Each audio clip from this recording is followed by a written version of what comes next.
क्या आपने कभी ऐसा शहर देखा है जिसको कि जब ऊपर से देखें तो ऐसे इंसान हाथ फैलाया हुआ है वैसा नजर आए? और क्या आपने कभी ऐसा चेहरा देखा है किसी का जिसके पूरे चेहरे पे भालू की तरह बाल हो? Fact number 18। क्या आपको पता है कि जो हम लोग मूवीज में देखते हैं ना कि इंसान भेड़िया में बदल रहा है, कुछ वैसा तो रियल में नहीं होता है फिलहाल, लेकिन पूरे बॉडी और फेस और हर जगह घना बाल है। जहां नहीं होना चाहिए उन जगहों पे भी है। इसको वेयरवुल्फ सिंड्रोम कहते हैं। वेयरवुल्फ सिंड्रोम, इस बीमारी में मतलब लोगों के पूरे बॉडी पे बाल आ जाता है। और दूसरी बात कि इससे कोई खास प्रभाव नहीं पड़ता। ऐसा नहीं कि बाल आ गया तो फिर वो अब जिंदा नहीं रहेगा। वो लोग जिंदा रहते हैं बहुत साल तक, just like any other normal human being.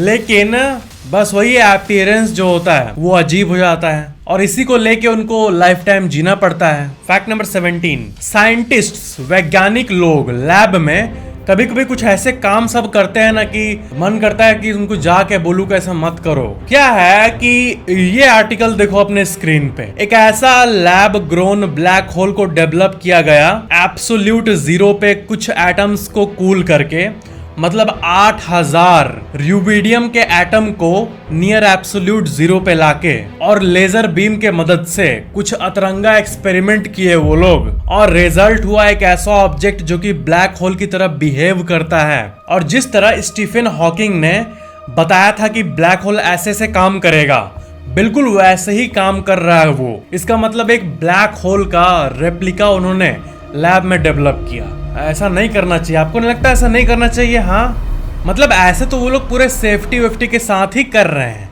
लेकिन तब भी क्या जरूरत है ब्लैक होल बनाने की। Fact number 16। यह है सेंटुरेप, सिसिली इटली में, और ये पहाड़ों पे बसा एक ब्यूटीफुल सा शहर है। और ये शहर काफी अमेजिंग, अगर आप इसका ड्रोन व्यू देखोगे तो इसको ऐसे डेवलप किया गया है, पूरा सोसाइटी को ऐसे मैप किया गया है कि ये बिल्कुल एक ह्यूमन बीइंग की तरह दिखता है। Fact number 15। सोचो आप बाहर निकले और मूवीज में जैसा सीन होता है, कुछ भयंकर तूफान आता है उसके पहले जैसा क्लाउड होता है, वैसा कुछ ऐसा कुछ अगर आप देखें, ऐसे गोल गोल बड़ा बड़ा क्लाउड और बहुत नीचे दिख रहा है आपको, तो आपको बहुत ही स्ट्रेंज फील होगा ये क्या हो रहा है। बट अजीबनेस को फील करने की जरूरत नहीं है, क्योंकि इसको एस्पेरेटस क्लाउड कहते हैं। ये क्लाउड का अनयूजुअल सा फेनोमेनन है जिसमें क्लाउड ऐसा पैटर्न बना देता है। इसका नाम दिया गया है एस्पेरेटस क्लाउड। Fact number 14। अपने मिलियनियर के बारे में जरूर सुना होगा। एक ऐसा इंसान जिसका संपत्ति 8 करोड़ रुपए से ज्यादा है, वो मिलियनियर है। और जिसका संपत्ति 8000 करोड़ से ज्यादा है वो बिलियनियर है। बट जो लोग जिनके पर्स में 500,000 रुपए रहते हैं और जिनके बैंक में 2-3 हजार रुपए रहते हैं, वो अपने आप को क्या कहते हैं पता है? निलियनियर। निल, नथिंग। Fact number 13। आपने तो देखा ही होगा कि स्पेस सूट का क्या महत्व है। स्पेस में आप मुश्किल से 1 से 2 मिनट बिता पाओगे।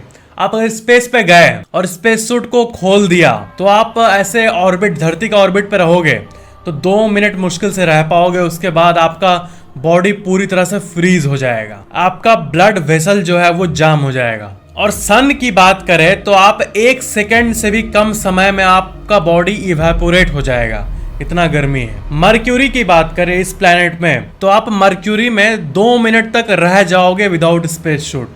वीनस में बहुत ही ज्यादा गर्मी है वहां की कंडीशन और एटमॉस्फेरिक सिचुएशन के चलते, तो वहां पे आप मुश्किल से 1 सेकेंड रह पाओगे। उसके बाद का प्लेनेट धरती, जहां पे आप रह रहे हो, यहाँ पे वही जिंदगी को मान लेते हैं 80 साल रह पाओगे विदाउट स्पेस सूट। चांद पे अगर कोई स्पेस सूट खोल दे तो मुश्किल से 3 मिनट रह पाएगा कैलकुलेशंस के हिसाब से। मार्स प्लेनेट पे भी बिना स्पेस सूट के 2 मिनट ही कैलकुलेशन बताता है। जुपिटर पे लेस देन 1 सेकेंड, 1 सेकेंड से भी कम समय में ब्लास्ट, क्योंकि वहां का एटमॉस्फेरिक प्रेशर इतना ज्यादा है कि आपके बॉडी को पचका देगा, पच करके।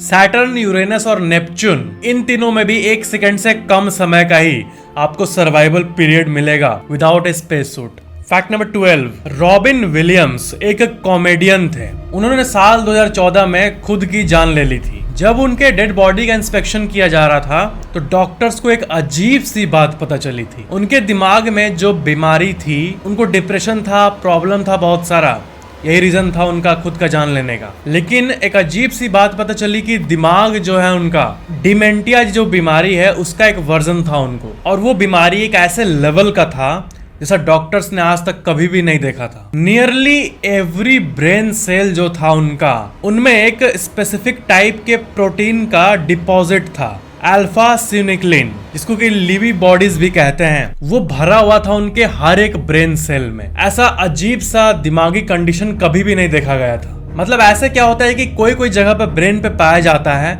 बट इनके लगभग सारे ब्रेन सेल पे वही लम्स ऑफ प्रोटीन था, वो खतरनाक प्रोटीन। और ये एक्सप्लेन कर देता है कि उनका मूड ऐसा क्यों हुआ। बॉडी कितनी अजीब चीज है ना। मतलब बॉडी के अंदर प्रोटीन्स होते हैं, वो सारा काम करते हैं हमारा। कुछ खतरनाक प्रोटीन्स होते हैं। अब वैसे ही जो कहा जाता है कि पेट में बैक्टीरियाज होते हैं, तो खराब भी होते हैं, और जो पचाने में मदद करते हैं खाने को, वो अच्छे बैक्टीरियाज भी होते हैं जिनको होना चाहिए हमारे शरीर में। तो अजीब अजीब चीज और माइक्रो ऑर्गेनिजम्स और प्रोटीन्स का पूरा मेल है, एक टोटल गेम है हमारा body. Fact number 11, university of Oxford का ये आर्टिकल आप पहले देखो। एक स्टडी किया गया था हजारों स्टूडेंट्स पे इंग्लैंड में, ऑक्सवेल स्टूडेंट सर्वे द्वारा, और उसमें ये पता चला था, मतलब वो स्टडी किया गया था पेरेंट्स के उन क्वेश्चंस का जो कि बहुत सारे पेरेंट्स के माइंड में होता है कि अगर उनके बच्चे या फिर बच्चा खुद पूछना चाहता है कि अगर मैं गेम खेलूं तो इससे क्या मेरा भविष्य डार्कर है, क्या मेरे दिमाग में कोई सही में नेगेटिव इफेक्ट पड़ता है। तो उस स्टडी में ये पता चला कि गेम से कोई भी नेगेटिव इफेक्ट नहीं होता है। मतलब जो ऐसा कहा गया था कि वेल बीइंग पे इफेक्ट डालता है गेम, वैसा कुछ नहीं पता चला इस स्टडी में। सर्वे में एक बात ये भी पता चली कि एवरेजली एक स्टूडेंट या फिर एक स्कूल का लड़का करीब 3 घंटे दिन का, 3 से 3.5 घंटे गेम खेलते हुए बिताता है। 3 घंटे डेली गेम खेलते हो क्या आप लोग में से कोई? मतलब ब्रेन स्टडीज में जो टेक्निकल लैंग्वेज में फाइंड किया गया वो यही कहता है कि जो ऐसे बातें फैलती है कि गेम खेलने से ये बढ़ता है, बच्चों में गुस्सा बढ़ता है, वैसा कुछ इस ऑक्सफोर्ड के स्टडी में एटलीस्ट फाइंड नहीं किया गया। अब ऑक्सफोर्ड पे भरोसा करना है कि नहीं वो तो आपका मर्जी है, लेकिन ये काफी रिनोर्ड माना जाता है। फैक्ट नंबर 10, आपने बिग बाजार का नाम तो सुना ही होगा, बहुत पुराना ब्रांड है। डी मार्ट का भी नाम सुना ही होगा। डी मार्ट जो है ना, ये मार्केट को पूरी तरह से एकदम मतलब कमाल करके रख दिया है। डी मार्ट बहुत ही ज्यादा सक्सेसफुल है। डी मार्ट के फाउंडर है राधा किशन दमानी। इन्होंने यूएसए जाके देखा वॉलमार्ट को और वहां से बहुत कुछ सीखा और वापस आके मुंबई में पहला डी मार्ट स्टोर को लॉन्च किया। डी मार्ट का जो बिजनेस मॉडल है वो सिंपल एक लाइन में ये कहा जाता है कि बल्क में खरीदो और सस्ते में बेचो। इसलिए डी मार्ट में बाहर के मुताबिक आपको सस्ते में चीजें मिल जाती है, एंड लोग को यही तो चाहिए, डायरेक्टली कंपनी से खरीद के सस्ते में बेचना। यही इनका सिंपल फॉर्मूला है जो कि काम कर गया। डी मार्ट का शेयर जो है आईपीओ आया था साल 2017 में, 600 रुपए से शुरू हुआ था, और अब आप इसका शेयर का ग्राफ देखोगे तो सिर्फ कुछ 5-6 सालों में ये 500% बढ़ चुका है। 600 का शेयर लगभग 4000 रुपए हो गया है। फैक्ट नंबर 9, क्या आपको पता है कि दुनिया के सबसे अमीर इंसान के लिस्ट में अभी रिसेंटली, मतलब कुछ साल पहले तक ही टॉप 10 में नहीं आते थे, बट अब वो आते हैं और उनका नाम है गौतम अदानी। और ऑफ कोर्स इसका रीजन है अदानी कंपनीज का बूम, ग्रो करना। इसका आप रियल टाइम बिलियनियर्स लिस्ट देखोगे तो आप देख सकते हो दुनिया के सबसे अमीर आदमी में से मतलब टॉप 3 में एक इंडियन भी है। ये देख के सही में मजा आता है, अच्छा लगता है बहुत। एलोन मस्क और बर्नार्ड आर्नोल्ड के बाद गौतम अदानी, मतलब जेफ बेजोस और वॉरेन बफेट से भी ज्यादा नेटवर्थ करेंटली इनका है। आपके मन में सवाल है कि ये अमीर लोग मतलब क्या, कैसे पता चलता है कि ये अमीर है? इनके घर आके क्या कैश काउंट किया जाता है क्या? तो ऐसा कुछ नहीं है। वो जो उनका मेजोरिटी पैसा होता है वो शेयर्स के जरिए होता है। तो मान लो कि किसी कंपनी का शेयर अचानक से गिर गया तो इनका वेल्थ भी गिर जाता है। ऐसा नहीं कि घर में पैसा है वो सेफ है, मतलब ये एक आप बोल सकते हो लटका हुआ पैसा रहता है, वो कभी भी ऊपर जा सकता है, कभी भी नीचे आ सकता है। फैक्ट नंबर 8, क्या आपको पता है कि पहला इंडियन जो कि स्पेस में गए थे उनका नाम क्या है? मतलब मुझे अजीब लगता है ये सोच के कि जो पहला भारतीय जो कि स्पेस में गया था उनका भी नाम बहुत कम ही लोगों को पता है। उनका नाम है राकेश शर्मा। ये फर्स्ट इंडियन सिटीजन थे जो कि स्पेस में गए थे। फैक्ट नंबर 7, एक अवार्ड होता है जिसको कहते हैं गोल्डन गूज अवार्ड, और ये बहुत मस्त सा एक अवार्ड है। इसका शेप देखो, ये अजीब सा इसलिए है क्योंकि ये जो अवार्ड है ये उन्हीं को दिया जाता है जो मान लो कोई वैज्ञानिक या ग्रुप ऑफ वैज्ञानिक कुछ चीज पर काम करते हैं। शुरू में लोगों का फीडबैक उतना अच्छा नहीं आता, लगता है क्या कर रहा है रे। शुरू में उनको सिली लगे कि अजीब लगे, लेकिन बाद में वो चीज मेजर ब्रेक थ्रू बन जाए, बहुत बड़ी चीज बन जाए, तो वैसे लोगों को ये अवार्ड मिलता है गोल्डन गूज। शुरू में अजीब लगे लेकिन बाद में ऐसा कुछ बन जाए जिसका बहुत ही पॉजिटिव इम्पैक्ट सोसाइटी पे हो, वैसा जो डिस्कवरीज और इन्वेंशंस होते हैं उनको ये मिलता है। फैक्ट नंबर 6, इजिप्ट कितना अजीब जगह है वो तो आपको पता ही होगा। इजिप्ट में एक स्टैचू मिला था करीब 3000 साल पुराना, और अजीब बात यह है कि उस स्टैचू का जो फेस था वो माइकल जैक्सन से मिलता है। ये बहुत ही अजीब बात है, मतलब एक कोइंसिडेंस हो सकता है, फेस सिमिलर हो सकता है किसी का, लेकिन कुछ ज्यादा ही अजीब है ये। आप एक बार ध्यान से देखो इसको, लगता है कि माइकल जैक्सन का ही है ये। Fact number 5, sky lab 4 mission में कमांडर और पायलट है, आप यहाँ पे देख सकते हो। कमांडर गेराल्ड पायलट विलियम को ऐसे एक उंगली पे उठा के दिखा रहे हैं। तो क्या है कि उस टाइम जीरो ग्रेविटी की क्या पावर है उसको डिपिक्ट करने के लिए उन्होंने मिलके ये फोटो क्लिक किया था। कैसे अपने एक फिंगर पे वो उसको उठा ले रहे हैं। असल में स्पेस में मौजूद जीरो ग्रेविटी का कमाल है। जीरो ग्रेविटी में आप उल्टा भी लटक सकते हो, घूम भी सकते हो, मतलब पानी की तरह तैर सकते हो। गजब एक्सपीरियंस होगा वो। फैक्ट नंबर 4, एक फिश होता है जिसको कि वैम्पायर फिश भी कहा जाता है। पता है ये मछली की तरह नहीं दिख रहा होगा, बट ये सी क्रिएचर है, एक सी लैम्प्रे कहते हैं इसे। और जो ये आप इसका देख रहे हो ये उसका मुंह है, इससे ही वो खाना खाता है। फैक्ट नंबर 3, अमेरिका के टेनेसी में अगर आप कार ड्राइव करोगे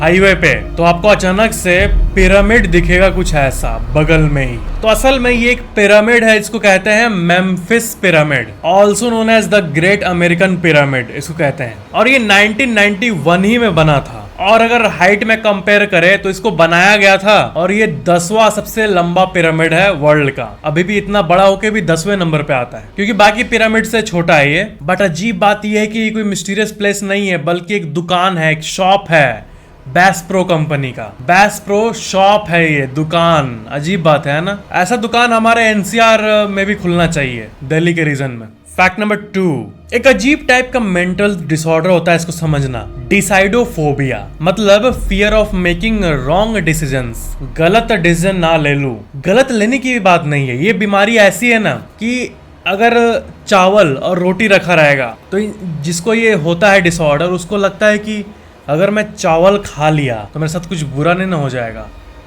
और हो सकता है रोटी पॉजिटिव हो, लेकिन ये भी तो हो सकता है कि रोटी नेगेटिव हो, मुझे चावल खाना चाहिए शायद। मतलब ऐसा टाइप का कंफ्यूजन रहता है कि मैं ये कर लूंगा तो मेरे साथ बुरा हो जाएगा। ऐसे अजीब से वियर्ड से डिसऑर्डर को कहते हैं decidophobia. Fact number 1, Nikola Tesla का ये कोट देखो, the day science begins to study non physical phenomena it will make more progress in 1 decade than in all the previous centuries of its existence. इसका मतलब बहुत ही deep है। देखो उनका ये मानना था कि सिर्फ फिजिक्स और केमिस्ट्री या फिर जो चीजें हमें दिखती है उसको पढ़ने से यूनिवर्स के मेन की क्वेश्चंस का आंसर हमें नहीं मिल जाएगा। ऐसी चीजों को पढ़ना होगा जो कि नॉन फिजिकल है, जो कि नहीं दिखती है। जैसे कि हवा दिखती नहीं है लेकिन इसका असर तो हम पे होता है ना।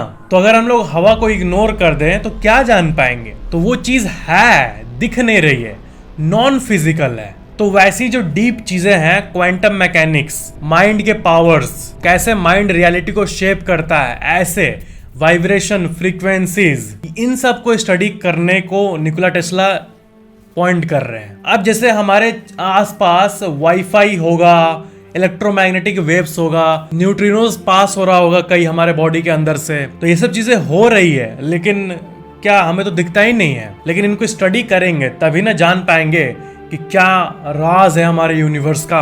तो ये एक बहुत ही डीप सी बात कही है, लेकिन कुछ ही वैज्ञानिक है जो कि नॉन फिजिकल चीजों को पढ़ते हैं। बाकी सब वही law of physics, typical law of physics, और जो चीज दिख रही है उसी को लेके रिपीटेडली उसी पे काम किए जा रहे हैं और सोचते हैं कि जो डीपेस्ट आंसर है ultimate reality of the existence का, ultimate reality of the universe का, वो पता चल जाएगा। लेकिन वो नहीं पता चलने वाला। निकोला टेस्ला जो कि इतने बड़े वैज्ञानिक थे, इन्होंने भी इसी बात की तरफ पॉइंट किया है। तो ये थे आज के फैक्ट्स। चैनल को सब्सक्राइब करके बेल आइकन पर क्लिक करके ऑल पे क्लिक जरूर कर लेना, क्योंकि ऐसी बारिश आप डेली झेलोगे फैक्ट्स की बारिश को, तो नॉलेज बहुत ही ज्यादा बढ़ेगा। वीडियो को लाइक जरूर करना और नीचे कमेंट जरूर करना कि वीडियो कैसा लगा, और शेयर जरूर कर देना सबके साथ। Thank you so much for watching this video.